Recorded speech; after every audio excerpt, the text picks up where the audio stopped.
Gloria Samuels strode into the Greenwich Country Club, her chin up, exuding quiet confidence. Her elegant, understated outfit, no flashy logos, just perfectly tailored pieces, spoke volumes about her grace. She clutched her leather purse, her white wide-brimmed hat tied with a ribbon that matched her shoes, a nod to the church hats her late husband adored.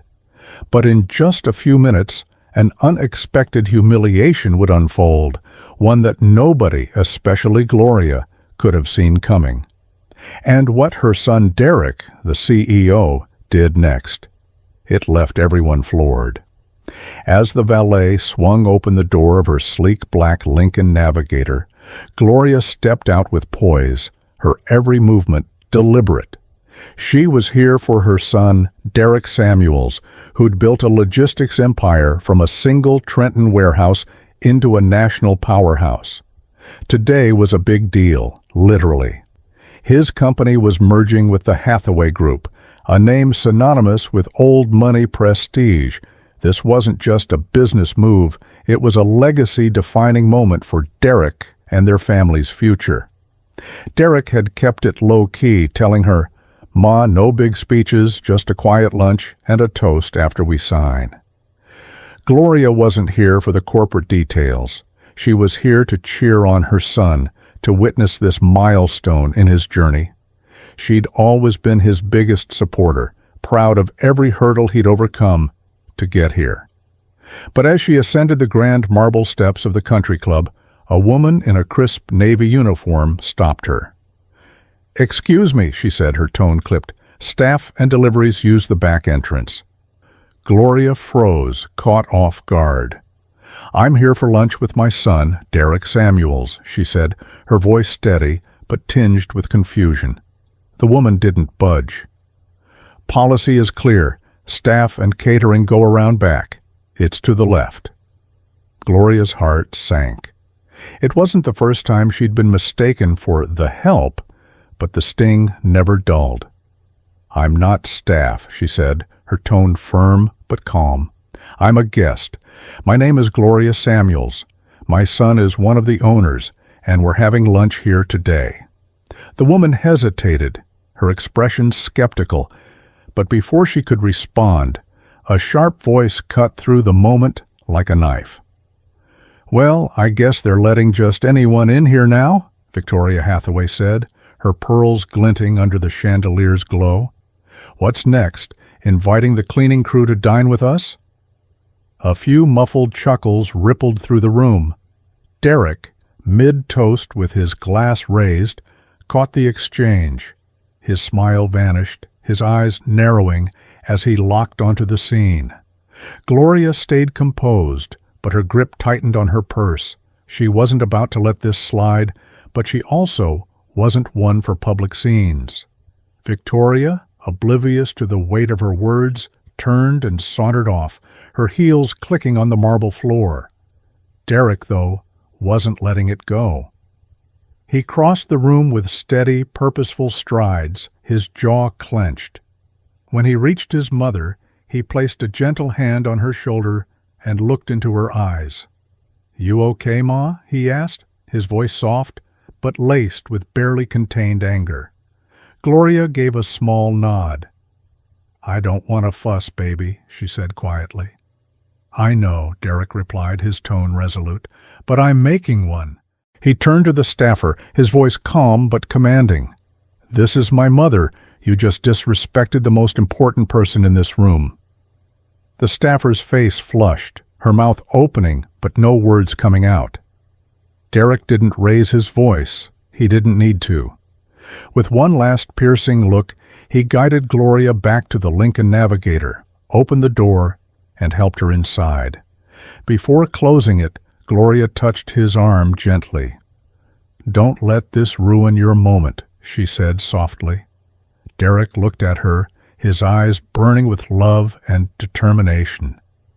"You are my moment, Ma," he said, shutting the door with care. As he walked back up those marble steps, his calm exterior masked the storm brewing inside.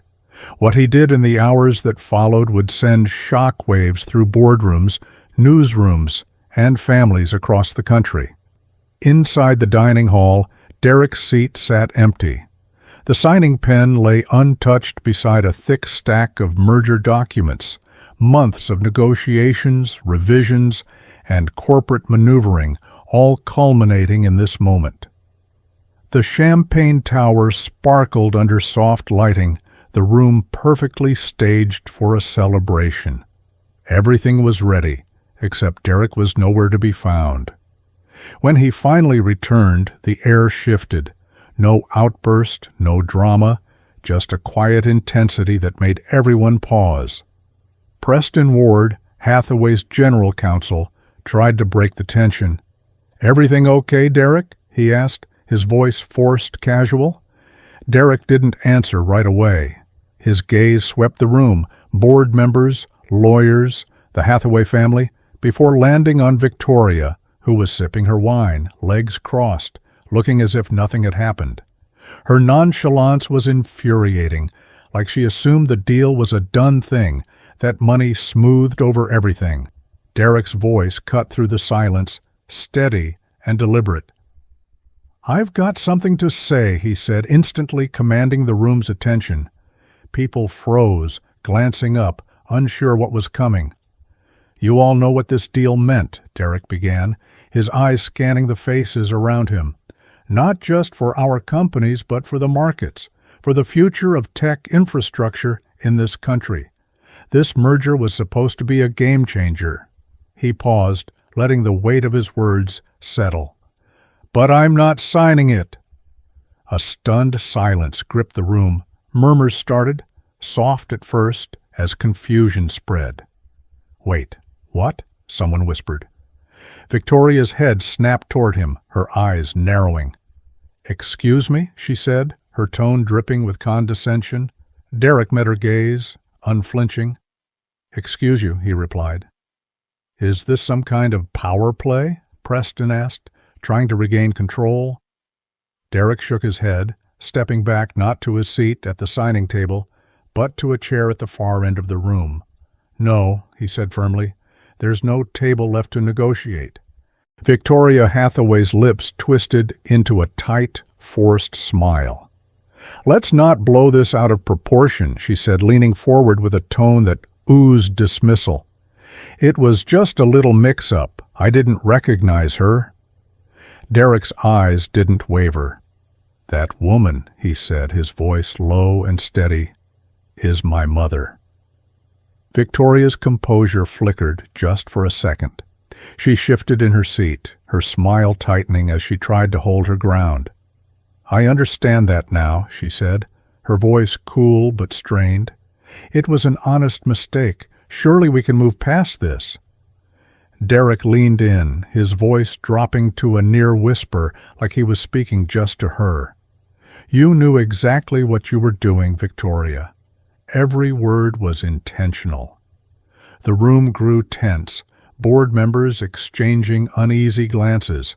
Derrick's gaze stayed locked on Victoria, unwavering, unflinching.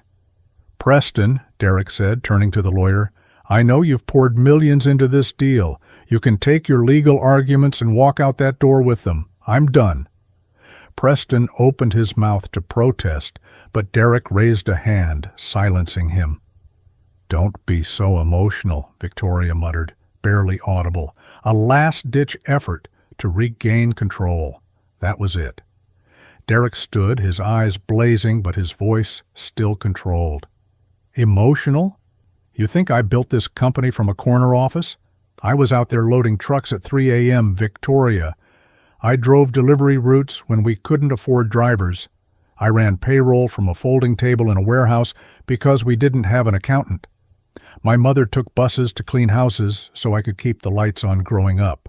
And now she shows up here in her best outfit, proud as hell, and you humiliate her?" He paused, letting the weight of his words sink in. "You didn't just insult her, you insulted me."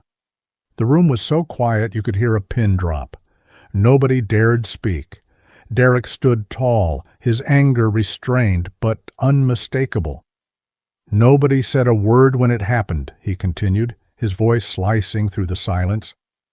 But there are deals you lose sleep over, and this isn't one of them. Without another word, he turned and walked out, leaving behind the unsigned papers, the champagne, and any hope of reconciliation. The sound of chairs shifting and murmurs rising followed him, but he didn't look back. By the next morning, the story was everywhere. A small Philly-based business podcast broke it first.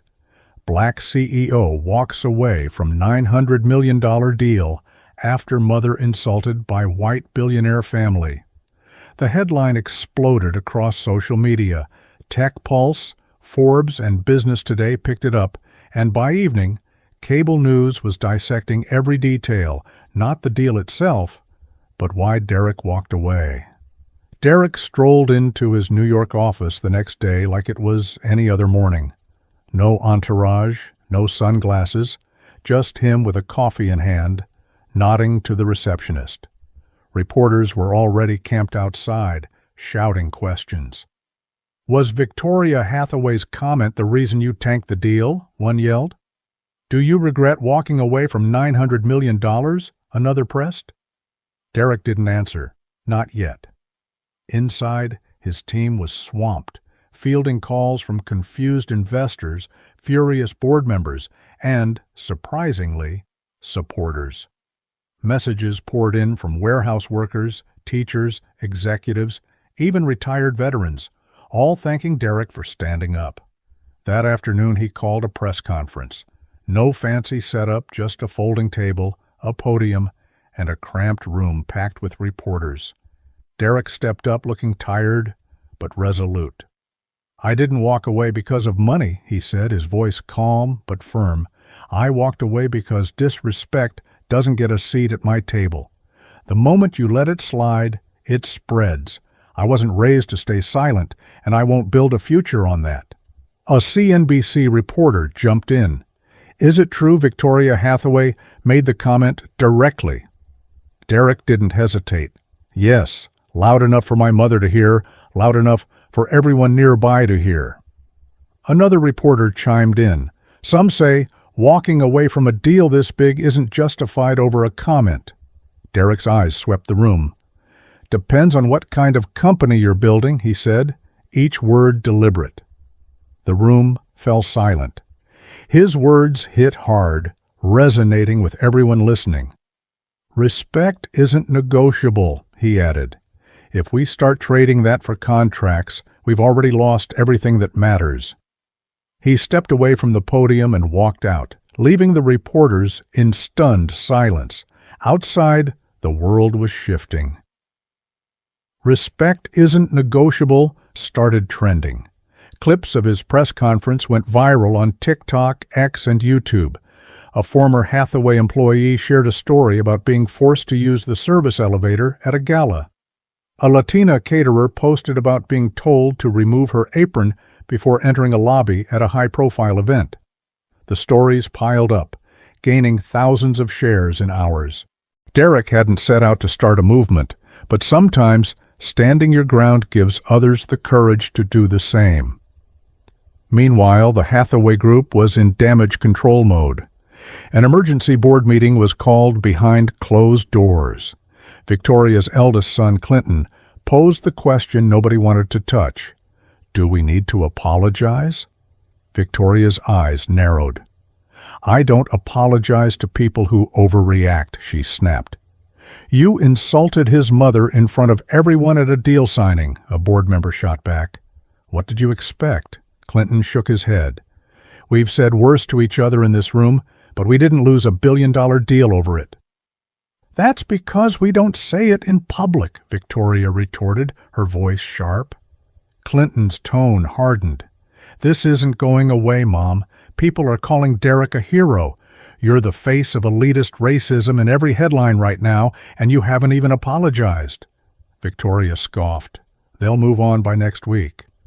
"They won't," Clinton said, his voice heavy. "You're the symbol of everything people are tired of." Victoria's expression wavered, but she doubled down. I'm not apologizing for having standards. Clinton sighed, defeated. Then we're done. The Hathaway family's polished image was starting to crack, and no amount of PR could paper over the damage. The days that followed were a whirlwind. The Hathaway Group was scrambling to salvage their reputation, but the story had shifted. It wasn't just about a failed deal anymore. It was about what Victoria Hathaway's words represented, the elitism and inequality still plaguing corporate America. Derrick wasn't just a CEO now. He was a symbol of standing up for what's right. But being a symbol comes with pressure. Behind closed doors, Derrick's team was grappling with the fallout. His decision had made a statement, but the consequences were starting to hit, and not all of them were good. In a sleek conference room overlooking New York, Derrick sat with his executive team, people who'd been with him since the early days in that Trenton warehouse. The loyalty ran deep, but the tension was thick. Elliot Trammell, his CFO, spoke first, his tone heavy. "We need to look at the long game, Derrick. This wasn't just about today. We had international infrastructure tied to this merger. 6 months from now, a year from now, this could hit us hard." Derrick leaned back, listening, but unmoved. "I hear you, Elliot, but I made my choice. This is about principle, not just profit." Julian Ricks, the COO, jumped in, his voice laced with worry. "Derrick, we're a Series C company. You think the board isn't freaking out? Investors, international ops, and now Hathaway's lawyers are circling with breach claims. You don't just walk away from $900 million without fallout." "I know what I walked away from," Derrick said, his voice steady. "But I'm not letting anyone disrespect my family in public and call it a mix-up." The room went quiet, the weight of his decision hanging heavy. These were people who'd seen Derrick through every high and low, but this was different. This was uncharted. Nia Whitlow, head of marketing, leaned forward, her expression serious but warm. "Derrick, I'm with you, but you need to know, you're a symbol now. People are calling you the guy who gave up generational wealth to stand up for his mom. That's a big story, and it's not going away. It comes with heat." "I didn't ask for that," Derrick said, his voice quiet but firm. "I just did what was right." Nia nodded undeterred. "I know, but if you don't shape the narrative, someone else will. Investors are nervous. We need to address it, and fast." Derrick's mind raced, but he wasn't backing down. "Let them talk," he said. "We'll handle it." Julian frowned. "And if we crash because of this?" "Then we rebuild," Derrick replied, his tone resolute, "but we won't rot from the inside out." The silence that followed wasn't agreement, but it was respect. Something shifted in the room, maybe awe, maybe fear, but definitely a new kind of trust in Derrick's resolve. Outside, the world was buzzing. Derrick's name was everywhere, headlines, X-posts, TV segments. People called him a hero, but with the praise came scrutiny. What was next for Derrick Samuels? Could he keep his company afloat? Was this the start of a bigger movement? The Hathaway Group, meanwhile, was floundering. Their vague statement of regret landed like a wet paper towel. Too little, too late.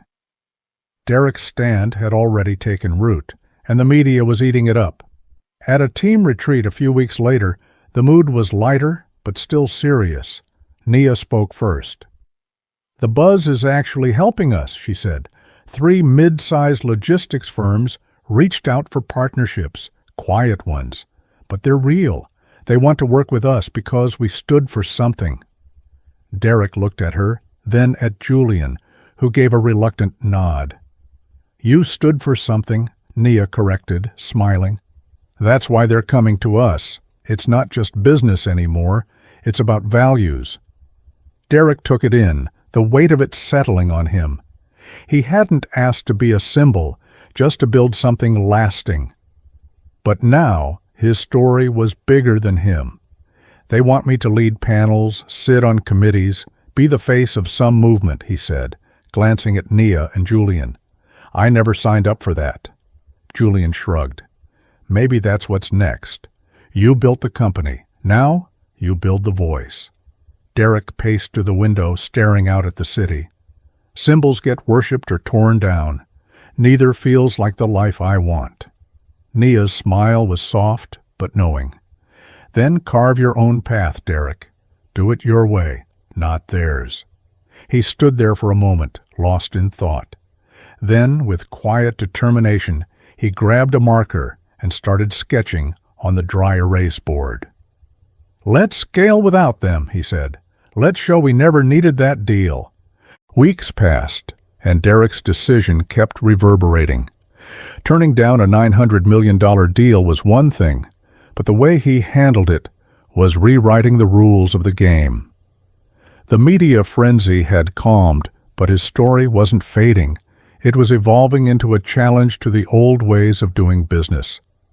Derrick wasn't just a CEO anymore. He was a beacon for change. Every move he made was watched, analyzed, dissected. But instead of shying away, he leaned in, turning defiance into purpose. His company wasn't just surviving, it was growing. Smaller, values-driven firms were reaching out, eager to partner. Inside his organization, the energy was shifting.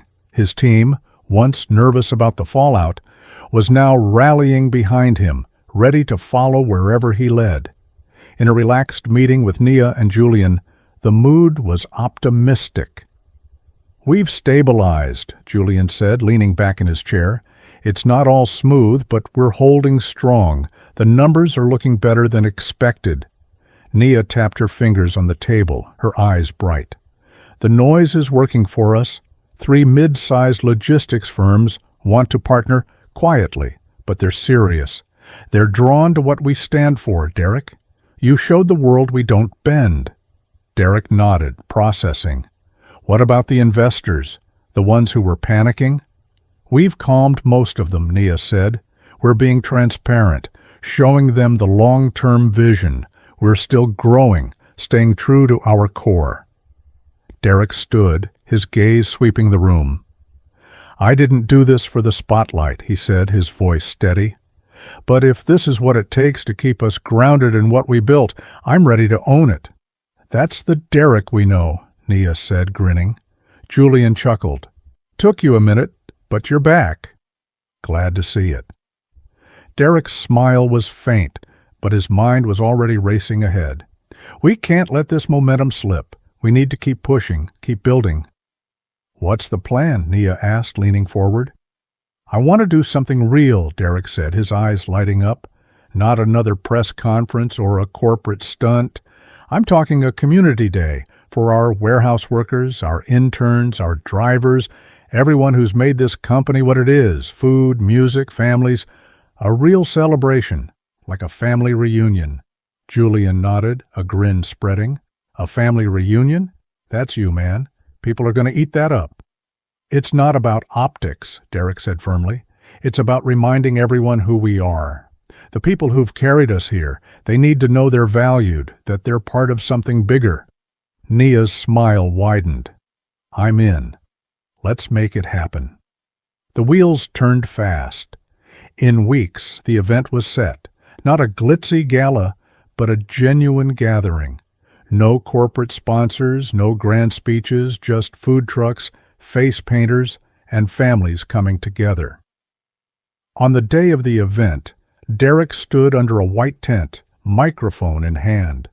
The lot was alive with laughter, kids darting between book drives and bounce houses, workers and their families mingling with hope in their eyes.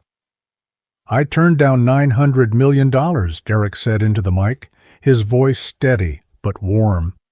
"People called me crazy, but this right here, all of you, this is worth more than any deal." The applause was warm, heartfelt, not showy.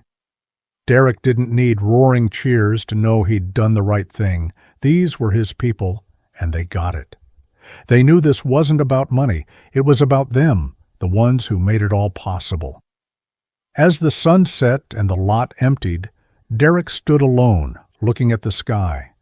He thought of his mother, Gloria, of the Hathaway incident, of the media storm, and the long road ahead. It all started with her. Then his phone buzzed. Expecting another work update, he glanced at the screen and froze. It was a text from his cousin Theron Ingram, his co-founder, a man who'd been silent for weeks. "We need to talk, face to face," the message read. Derrick's stomach tightened. He knew this was coming. Theron had been quiet, but the weight of everything was about to hit. The next day, they met at a diner in West Orange, in the same booth where they'd once sketched out their business plan on napkins. Theron was already there, staring out the window, coffee in hand. "Monroe Bank called this morning," Theron said, cutting to the chase. "They're pausing our credit line for the West Coast expansion." Derrick's eyes narrowed. "I figured they might." "You figured?" Theron said, his voice rising. "Derrick, this was our shot, our generational leap, our kids' future, and now it's all up in the air because you walked away." "It wasn't about the money," Derrick said, his voice calm but firm. "It was about principle. I'm not building our future on someone else's disrespect." Theron's eyes hardened. "You ever think that was her fight, not yours?" Derrick's jaw tightened. She wasn't fighting. She was being stepped on. Theron sighed, leaning back. "This isn't Trenton anymore, Derrick. You made a call for all of us without asking. Now people are saying you did it for clout." "I did it because I wasn't raised to trade my name for a seat at someone's table," Derrick said, his voice steady. Theron shook his head. "You're lucky people see you as a hero. You better hope that lasts." Derrick stood, tossing a $20 bill on the table. "If it doesn't, I'll still sleep fine." He walked out, the storm far from over, but his resolve unshaken. The pressure didn't let up. Derrick's name was everywhere. Headlines, social media, talk shows. But the Hathaway Group wasn't sitting idle. Behind their glossy facade, they were fighting tooth and nail to reclaim their narrative, desperate to quash the movement Derrick had sparked without meaning to. Inside the Hathaway estate in Greenwich, tensions were boiling. Victoria sat at the head of a mahogany table in their private study, her fingers steepled. Clinton, her eldest son, paced nervously. Bradley, the youngest, scrolled on his phone, half present. Only Eleanor Wynne, their crisis PR manager, seemed in control. "We need a statement," Eleanor said, her voice firm. "Something short, acknowledging the incident, expressing regret, and highlighting shared values." Victoria scoffed. "Shared values? That woman didn't look like she belonged." "That's not my fault." Eleanor blinked, stunned. "You just said that in front of your kids while I'm trying to save your legacy." Clinton stopped pacing. "Mom, Derrick's walkout tanked interest in our tech portfolio. This is bad. We need to fix it." Victoria's confidence didn't waver. "He'll come back. They always do when the money runs dry." Eleanor slammed her binder shut. "You're not getting it, Victoria. This isn't just about the deal. It's cultural. You've become a symbol of elitist racism." Bradley looked up from his phone.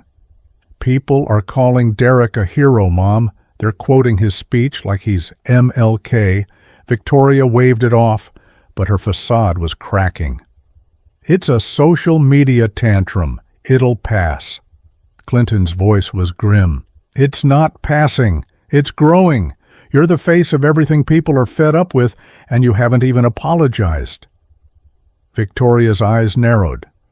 "I don't apologize for standards." Clinton sighed, exasperated. "Then we're done. The family business doesn't need you anymore." The silence was heavy. For the first time, Victoria's carefully curated world was slipping away. Her empire, built on old money prestige, was crumbling under the weight of her own words. Derrick, meanwhile, was forging ahead. His company was thriving, not just surviving. But the spotlight wasn't what he wanted. It was his team, his values, that kept him grounded. Then, something unexpected arrived. A letter. A plain, off-white envelope with no return address. Derrick almost overlooked it, buried in paperwork, but late that evening, as the office quieted, he opened it. The handwriting was neat, deliberate, each word carefully chosen. Dear Mr. Samuels, you don't know me, but I know you.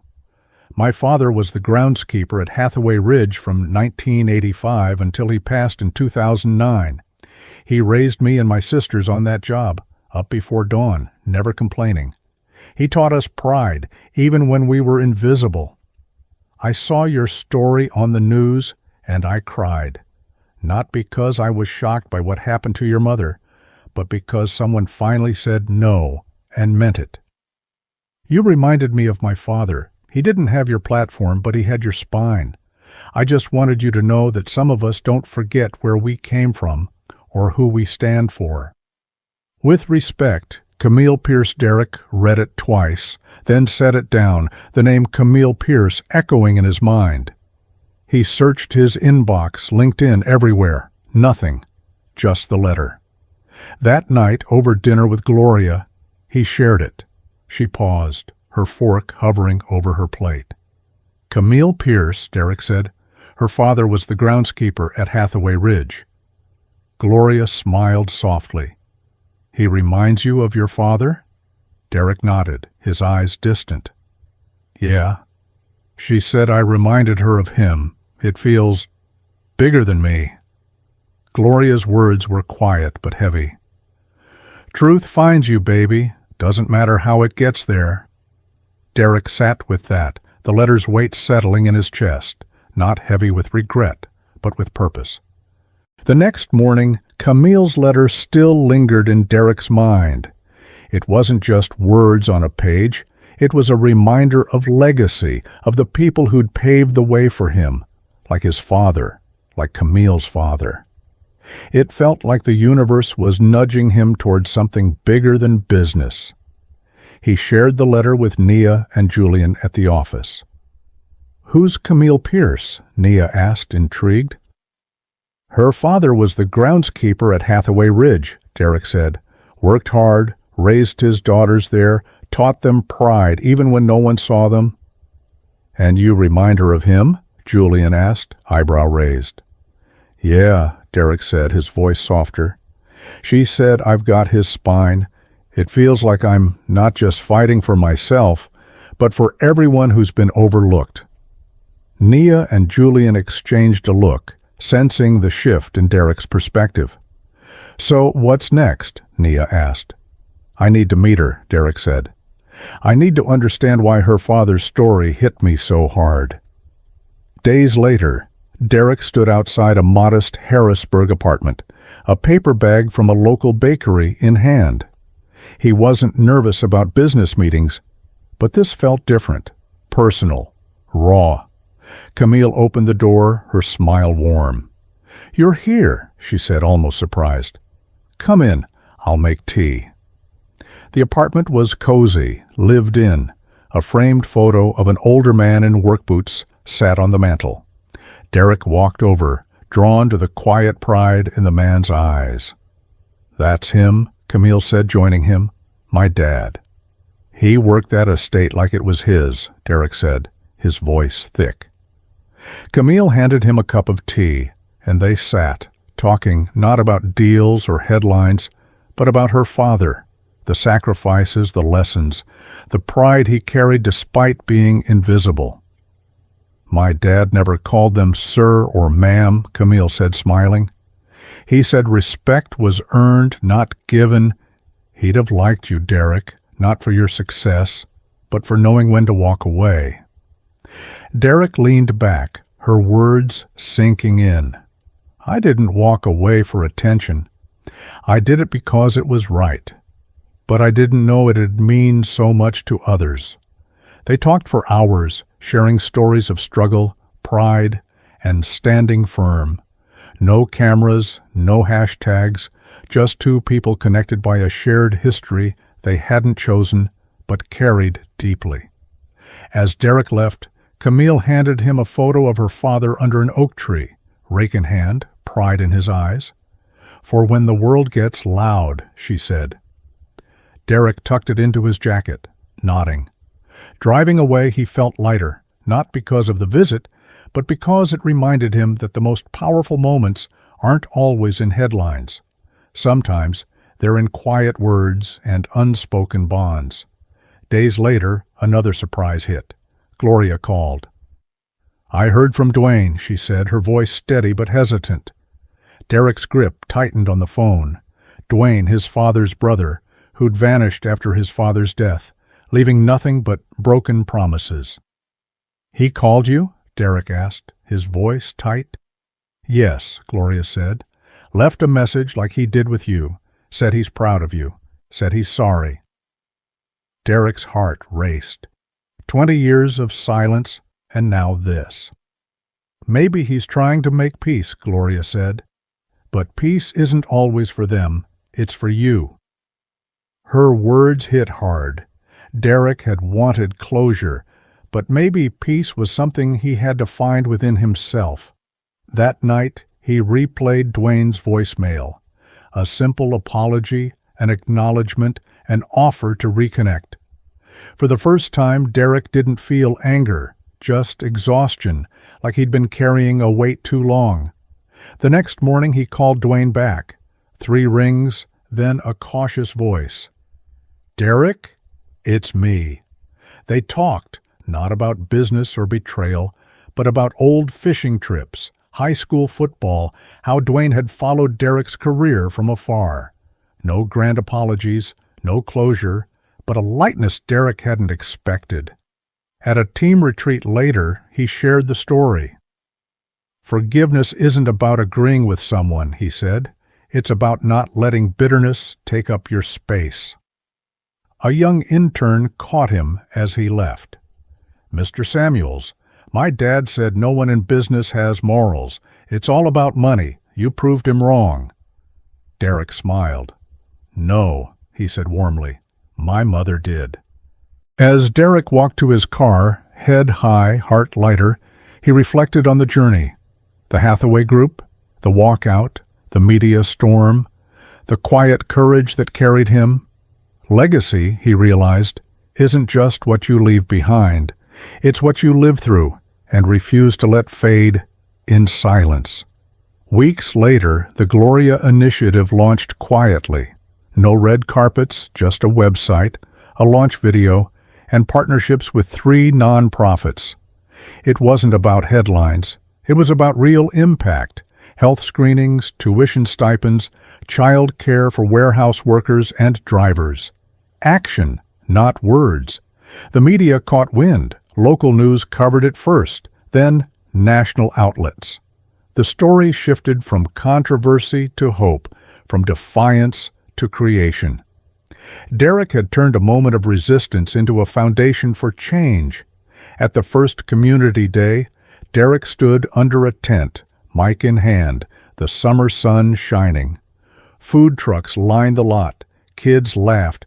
Families who'd once feared layoffs now talked of the future with optimism. "I turned down $900 million, Derrick said, his voice warm but firm. "They called me crazy, but this moment, all of you, is worth more than any deal." The applause was genuine, heartfelt. These were his people, and they understood. It wasn't about money, it was about them. As the lot cleared, Derrick stood alone, gazing at the horizon. He thought of Camille's father, Theron, the Hathaway boardroom, and Gloria's face as he walked her out of that country club. It all led here. Then his phone buzzed, a voicemail from a number he hadn't seen in years. Expecting another work update, he tapped it. "Derrick, it's Dwayne," the voice said. "I wasn't sure if you still had this number. I heard about what you did with your mom, and I'm proud of you. I'm sorry for a lot. If you want to talk, I'm here." Derrick froze, the phone in his hand. Dwayne, his uncle, gone since his father's death, leaving only absence. He called Gloria that night. "I heard from Dwayne," he said quietly. "I knew it," she said. "He left me a message, too. Said he's proud. Said he's sorry. What do I do with that? Derrick asked. Sometimes peace isn't for them, Gloria said. It's for you. The next day, Derrick called Dwayne. 3 rings, then a voice, cautious but warm. Derrick? Yeah, Derrick said. It's me. They talked about fishing, football, the years apart. No big apologies, but a lightness settled in. Derrick wasn't angry anymore, just ready to let go. At a retreat later, he shared it. Forgiveness isn't approval, he said. It's making room for yourself. An intern caught him after. Mr. Samuels, my dad said business is just about money. You showed me it's not. Derrick smiled. Number, my mother did. As he walked to his car, Derrick knew legacy wasn't just about what you build, it's about what you refuse to let die.